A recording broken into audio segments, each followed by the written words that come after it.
Now we've got the governor of California, Gavin Newsom. Thanks so much for taking the time. It's great to be with you. So I do want to talk about your debate with Ron DeSantis, but first, Sean Hannity gave this whole monologue prior to the debate about how he would be a fair and impartial moderator. If Hannity was any more in DeSantis's corner, he would have asked Ron to tag him into the match. That's how obvious it was. So what was your reaction to Hannity's not so impartial debate performance? I guess I've been around long enough I shouldn't have been surprised, but look, it is what it is, and it was what it was, and I'm still glad I did it, and I think it's important. Look, Fox doesn't get alternative points of view very often. It's this doom loop, and I thought it was important to get in there however we could and to have 90 minutes interrupted, can't say it was uninterrupted, was, I think, at the end of the day, net positive regardless. Now, it's worth noting that DeSantis was like one of those pull string dolls when it came to repeating the line about how many more Californians were moving to Florida. But you said that per capita, more Floridians move to California than Californians are moving to Florida. And PolitiFact rated that as true.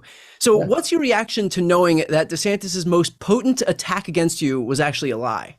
No, I appreciate it. That wasn't the only one. I mean, it is remarkable. And I think it's the nature of, it's interesting you bring this up, not just that issue, that per capita last couple years, more Floridians have moved to California than the other way around, which is, again, completely contra to his entire narrative and point. But it was many other points that he just simply said were a lie or untrue, or things that he asserted, which were lies or untrue, that frankly, you get away with in politics nowadays. Because how many people, I appreciate you bringing it up, how many people read PolitiFact, followed up after that? They just move on to the next thing. And so folks get away with this. I even saw it in the Republican Party debate just the other night. Same thing. People just asserting facts that are not in evidence, that don't exist, that are not true. Yet you get away with it in that environment. So it's stubborn and it's hard. At the same time, you don't want to necessarily be in a debate where every single moment everybody pauses and says, well, hold on, we're going to fact check that, and we'll be back after this commercial break. So I don't know what the right solution is to this, but it's a big issue. When you find yourself holding up a poop map, as Ron DeSantis did, do you think that generally comes from a place of strength? I'll tell you, I honestly, I'm not making this up, literally not making this up, because I had brought Ronald Reagan up earlier in the debate. And of course, I walk into his office, his old gubernatorial office every day. I looked at him, I just said, this is the guy that wants to be president of the United States. And he looked like a guy running for city council. I'm not kidding. District 2 in San Francisco, Board of Supervisors. I mean, that's an interesting campaign strategy. It wasn't just the poop map, it was the porn map. And, of course, we couldn't even bring in our own pens.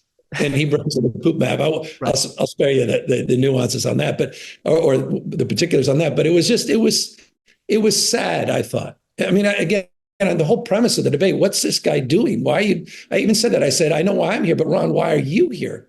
You're running for president of the United States. I'm not. I'm a governor of the state of California, and you're spending 90 minutes talking about things, the parochial things like that. And so I thought it was a missed opportunity for him, and it just reinforced why he's not qualified to be president of the United States. Well, there was a moment where you explained how Florida taxes low-income workers more than California taxes millionaires and billionaires. And DeSantis's response was to warn Americans about exporting the California model. But one of the most popular issues in America right now is taxing the rich. So I feel like it polls like at 80%. So what does that say about DeSantis's political acumen that that's the issue on which he's going to attack you? Or even the Republican Party, they talk about high tax states. Look in the mirror. Look at states like Texas. I mean, Texas, even more than Florida. Florida, and what you said is absolutely true. They tax these states, these red states, overwhelming majority of the red states, but substantively, Florida taxes low-wage workers, full-time workers, more than we tax millionaires and billionaires. And they call us a high tax state. How can you claim that? It's who are you for? And it's exposed in this. They talk about this populism and how for the working folks and the middle class, they're not. Look at who they tax. Look at their policies. Look who they benefit. And I say Texas is a master case, a class case is this, because it's like 70 or 80% of Texans pay more taxes than a state like California. Yet again, when you read the Wall Street Journal editorial board, when you watch the doom loop at Fox and One American News and Newsmax, you hear exactly the opposite. Again, another reason I thought it was so important to get in on that platform and express some real truth. And can you, just building on that, can you speak on the fact that these states that kind of beat their chest about not taxing people and not being like high tax states like California and New York are actually the ones that are the most reliant on federal subsidies and tax dollars from the federal government? I mean, you've driven home that message a number of times. Can you just speak on that? Yeah, I mean, 7 of the top 10 most dependent states, dare I say, taker states, are red states. I mean, you look at infant mortality, you look at maternal mortality, you look at life expectancy, you look at the gun death rate, the murder rate. 7 of the top 10 murder rates in the United States are in red states. In every category, these guys are on the back end, the wrong side. You want to compare blue versus red? 71% of the nation's economic output, 71% of the GDP in the United States of America come from Biden counties, come from blue counties in the United States. I mean, in every category, the red versus blue, it's, to me, not that complex. The problem is they have this surround sound, doom loop, anger machine. And that's our great challenge, I think, for Democrats, is that we have got to counter that. And for me, my iteration with this, I don't know, good or bad, people may be different or indifferent about what I did. I just think it's important to meet people where they are and to at least try to get in there. And to try to go toe to toe with these guys, because otherwise we continue to live in these filter bubbles. And theirs is a very dangerous one, because it's leading us down a path of illiberalism. It's leading us down a path where, again, as I said the other night, education is being used as a sword for cultural purge, attacking minorities, attacking vulnerable communities, attacking not just the LGBTQ community, women, but also the Black community. And one thing that I wish I could have discussed a little bit more in the Hannity debate and DeSantis debate is what Ron. You had to write on the Hannity debate part. Yeah, no, it was a Hannity and DeSantis debate. Yeah. But I mean, you know, it's this talk about cultural purge. I mean, these guys are rewriting history, censoring historical facts. They banned AP African American Studies in Florida. This is a guy who literally doubled down that somehow slavery was some workforce development program. I mean, it's an extraordinary thing. And they defend it and they assert it as a point of pride. Right. And also you had called him out on banning Toni Morrison books, and he pretended that wasn't the case. It absolutely was the case. That was proven true again after the fact. But again, there won't be any fact checks during the debate. And if there is a fact check, it won't pierce the hermetically sealed bubble that is right-wing media. But to that point, what has the response been like for you? Have you heard from any Fox viewers, for example, in the aftermath of that debate? Well, yeah, I heard from my father-in-law. He said, they got a chance to watch me, because he said, look, it was interesting. It was someone told me, it was an aside. I don't know if it's true, but I was literally, I woke up this morning and looked at my email, and someone said, hey, that debate you did with Hannity got more views than even the Republican primary debate. The other night, and they have obviously different networks. But the point is, a lot of folks tuned in, including a lot of Democrats, not just traditional Fox News viewers. And I think what we saw was a long tail. And I appreciate you highlighting some of the points of the debate. It was the social media side of it, and it was the clips that were like 10x, 100x of the actual viewing audience. So look, I think it did break through. A lot of it was in the silos, in the lanes that we're already in. And, you know, the punditry was, as you predict, sort of through the prism of red versus blue. But I think it's important for Democrats to show up. I think it's important for Democrats to go on the offense. I think it's important for Democrats to try to shape the debate as opposed to being shaped by the debate. DEI, ESG, CRT, anything with 3 letters, IRS, I mean, FBI. I mean, it's just, we're constantly on this defense. Even though we have the goods, we have the facts, we have the vast majority of American people on the side of our policies, our principles, our values, the things we believe in. But we just have to be able to promote them across platforms and not just in our silos. You know, DeSantis believes that his strength is derived from punching down on large swaths of Americans that don't agree with his political ideology. What does it say that you have a guy who only knows how to attack broad swaths of the electorate, who is also running to represent those people as president of the United States?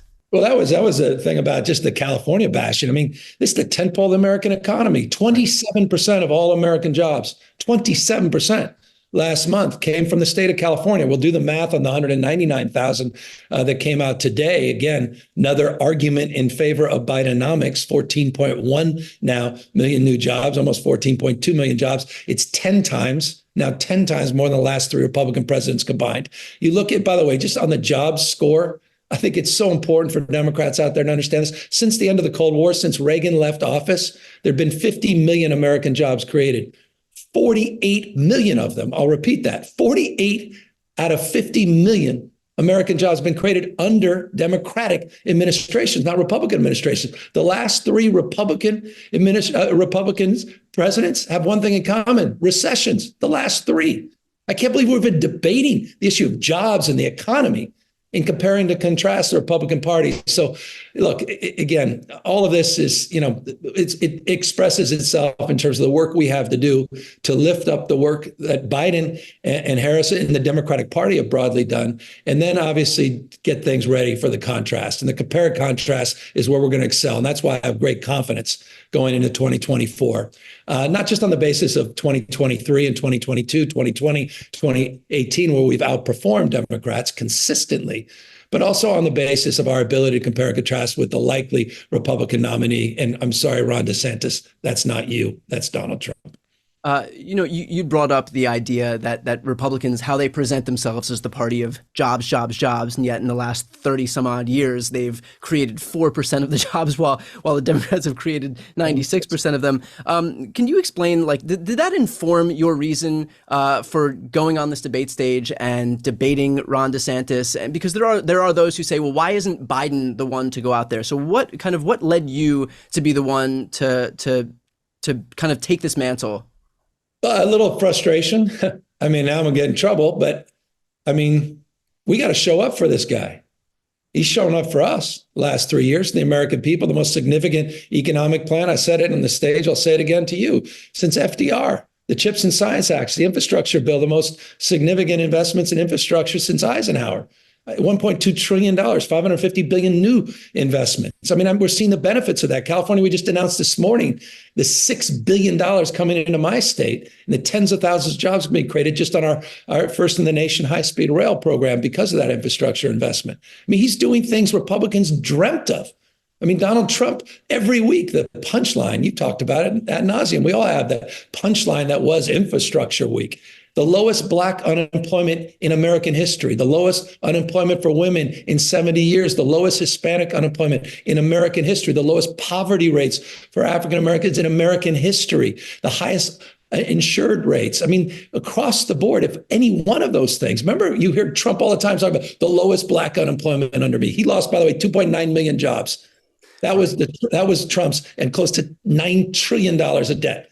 I mean, and the fact that they're selling that as somehow was a renaissance and prosperity in the United States, Biden's actually delivered, but we need to deliver that message. And if it's not someone else, then I just said, okay, if I'm not going to see other people do this, I appreciate Pete's been doing great. A lot of people do an amazing job. Like, they're out there for this guy, for Team Biden. But I think we need to get more of us. We need reinforcement with pride. We're not pulling teeth here. We've got the record. I mean, they don't. They have rhetoric. They say, well, we're going to lower interest rates. Really? How are you going to do that? Inflation's out of control. Well, what are you going to do about it? They got nothing. They have, literally nothing. I read Ron DeSantis' plan. I wanted to get into it in the debate. We didn't have enough time. He didn't want to talk about his plan. He doesn't have a plan. Right. That was like on the debate stage the other night. We're going to repeal and replace Obamacare. I mean, you can't make it up. Did you hear DeSantis's answer? It was literally laughable. And what was more laughable is that the moderators didn't even follow up saying, was that an answer or was that a joke? I mean, this is serious.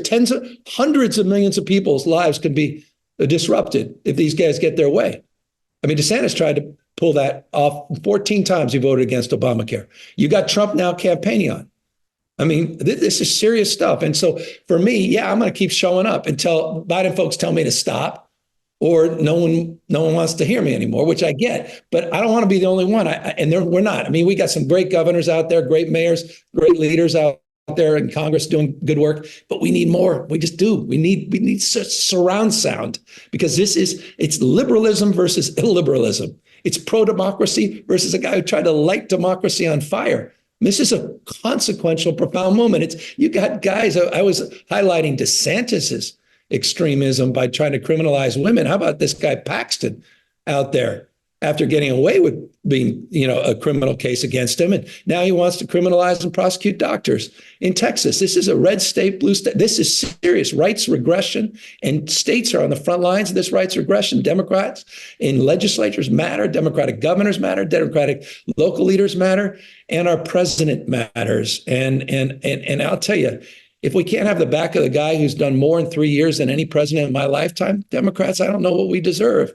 This guy's, this is a man of character, decency, honesty, integrity, and he's produced some extraordinary results. We have a lot of work to do to get inflation down further. I understand people's stress.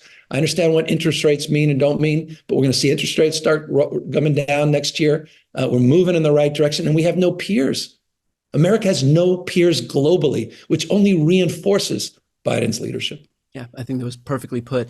This isn't going to be Ron DeSantis's last time on a debate stage. So, and it looks like he's going to be going at Nikki Haley, who is, for all intents and purposes, eclipsed him, because this race was his to lose, and he did exactly that. So, do you have any advice for Nikki Haley as she will prepare to take the debate stage against Ron DeSantis? What is his biggest weakness on the debate stage as he moves forward? I think you saw it on display, and it was interesting. I saw some clips of the debate. I'm assuming you're not talking about his effort in trying to smile. I want to be fair. That's from me, not from you. Some have suggested there's an inauthenticity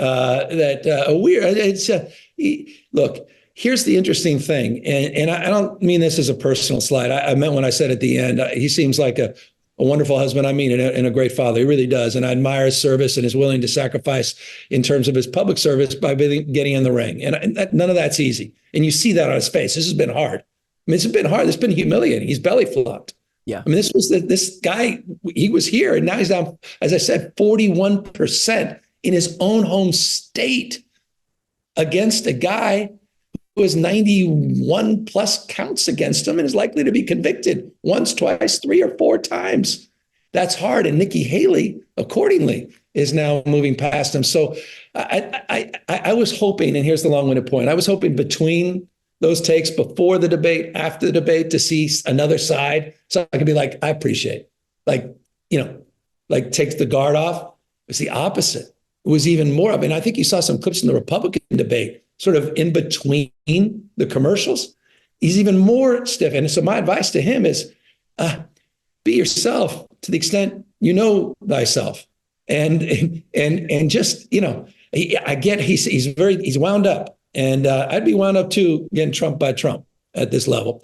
But I'm wound up as well, because I don't like his record, and I don't like, as you suggest, demeaning vulnerable communities and building an entire career out of knocking other people down to make them small, try to make him appear big. And I'll tell you one thing I've learned in life: people that try to bully other people and make them smaller, they don't get bigger, they diminish and they disappear. Yeah. On your advice of being yourself, I fear that is the advice that Ron DeSantis has been following that might have landed him in this spot where he's at in the first place. Let's finish off with this. Is there anything that you regret or wish went differently from that debate? Yeah, look, I of course. I mean, I can go back and just the whole format, a little more neutrality would have been nice. But no, look, hey, that's for me, you miss 100% of shots you don't take. I don't want to dream regretting. And the fact that I was willing to go on Fox in a red state in his backyard, where his super PAC is struggling to figure out their role and responsibility, but against a presidential candidate on their terms. I was pretty proud of that. And look, you can go back and go coulda, woulda, shoulda, and wish the questions were a little more balanced and all that. No one cares and doesn't matter. I was able to make the points that I made, and there were additional things that topics we didn't get a chance to discuss in more detail. Doesn't surprise me, on mental health and healthcare and broader issues that I think matter to the American people. Gun violence, they don't want to talk about those things, and things that young people in particular care about deeply. But we'll save that for another time, another opportunity. Any Republicans reach out to you about debating you in the aftermath of that DeSantis debate? Well, not surprisingly, I mentioned some of my family members, Republicans, and I have a lot of Republican friends. And I don't, my goal is I have to represent everyone. I represent the largest state size of 21 state populations combined. It's the fifth largest economy on planet Earth, soon to be fourth, likely, very likely. And I represent everybody. You don't have to like me, try to recall me, disagree with me. I have deep respect because we all, at the end of the day, we all want to be loved. We all need to be loved. I talked at the end of the debate about everybody wants to be protected, respected, connected to something bigger than themselves. And so, yeah, I had a lot of Republican friends call, and if nothing else, they said, "Good for you for at least showing." But any politicians reach out about getting in the ring with you? Well, no, I didn't get anybody saying me next. But so look, I don't know if I took that, if that's a compliment or not. Right. But look, hey, I'm ready. I enjoyed that, and I said at the end, let's keep going.